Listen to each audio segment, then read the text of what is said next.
眾所周知咧，李嘉誠細個時候冇得讀過書，家境貧寒啊。生於1928年7月29日。1938年咧，日軍轟炸潮州啦。而1940年咧，李嘉誠係隨父母從潮州咧逃難到香港，寄居喺舅父莊正庵，即係咧香港中南鐘錶公司嘅始創人屋企入邊。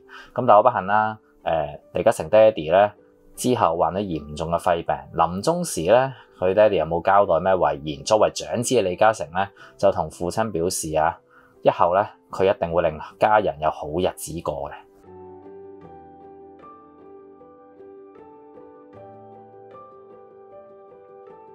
爹哋病逝咗之後咧，李嘉誠為咗養家糊口啦，放棄學業啦，去間鐘錶行打工。之後又到一間塑膠廠咧做推銷員。佢花1年時間成為咗咧全個廠營銷額最高嘅推銷員。佢當時嘅銷售成績係第2名嘅嗰個人嘅7倍。18歲受到老闆賞識被躍升為部門經理，而1年後咧仲做埋銷售公司嘅總經理。努力咧同自己醒目固然重要啦，不過要得貴人相助咧，先有機會將自己嘅汗水變現啊！成哥個貴人咧應該係個外父啦。1950年咧22歲嘅李嘉誠7000蚊美金喺筲箕灣創立長江塑膠廠。呢筆錢咧有資料來源話係成哥咧省吃儉用咁儲翻嚟，但亦有人話係佢舅父咧莊正庵，即係成哥咧第時嘅老婆莊月明嘅老豆打本俾佢。究竟係邊個 story 先係真確咧？或者有幾分咧係成哥儲咧？可能問成哥咧，而家佢都話未必太記得啦。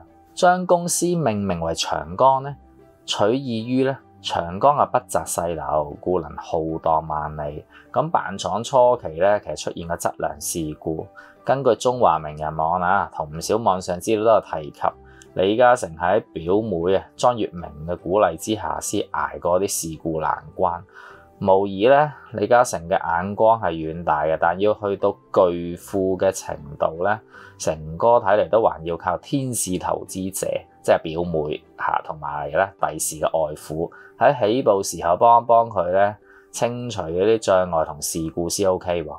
長江咧係間塑膠廠嚟嘅，要做到今日嘅成就咧，要將個市場壟斷揾到幾桶金，先可以為日後咧進軍地產鋪路。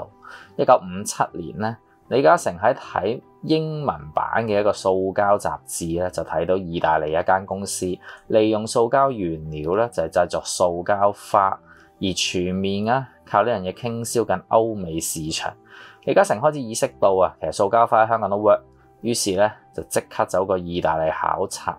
然而咧，成哥冇出身富裕家庭亦都冇乜接受高等教育嘅嗰陣時。咁如果冇老婆咧，莊月明協助咧，大家認為英文都未搞得太掂嘅成哥，去到意大利會蕩失路咧。更何況日後咧，佢真係引入咗塑膠花，同啲老外要傾生意喎。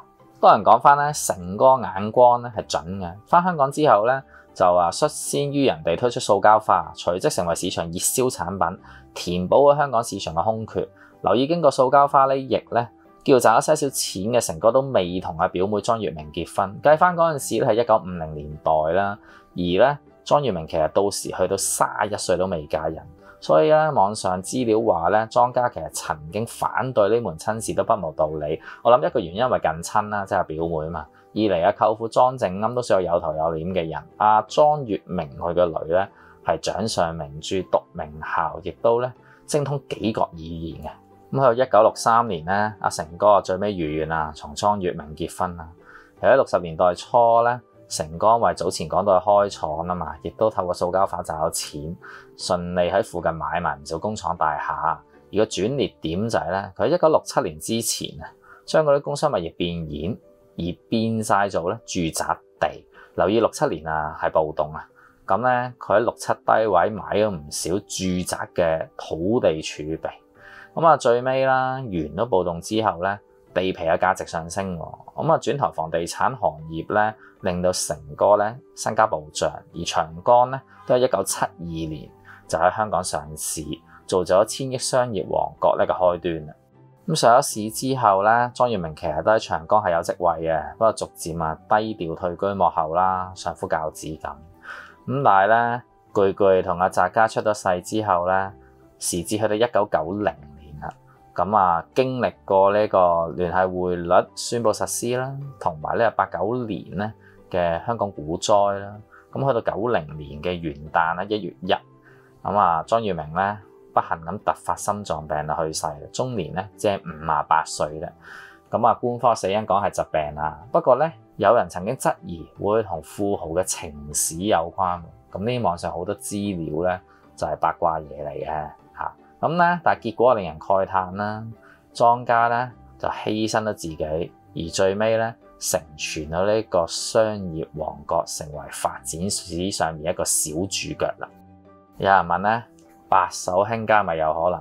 咁啊成哥算白手興家咧？咁我都相信絕大部分嘅努力咧，成哥有份出嘅。但係起始資金係咪全部自己儲咧？咁啊大家可以諗諗啦。咁至於講翻啦，邵逸夫爵士啊，貴為無線電視創辦人啦，同邵氏老細，其實佢都係咧上海嘅紡織富商之後嚟喎。至於講翻四叔啦，咁其實李兆基博士咧，佢嘅先輩係順德成功嘅銀莊主人，即係攞去銀行嘅。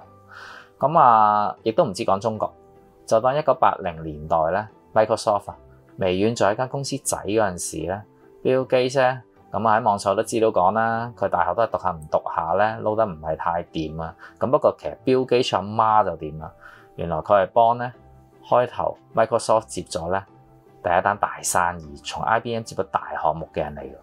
咁從此咧 Microsoft 慢慢崛起啦，做下變咗咧。曾經都係世界第一大公司。咁究竟有邊個富豪真係完全唔需要貴人同埋資金，真正白手興家呢？咁大家可以睇睇霍英東算係啦。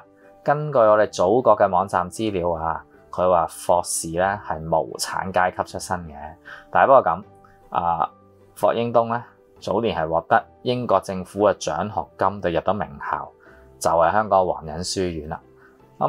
所以咧，究竟下一個白手興家嘅事例係邊個咧？會係霍英東定係有其他人咧？等你喺呢條片嘅留言嗰度話俾我知，補充我不足啊！不過咧，希望大家先俾個 like 咧，同埋 subscribe 本片呢個頻道。咁我哋做資料搜集同整合出片咧，製作確實不易，有待大家支持，走得更遠。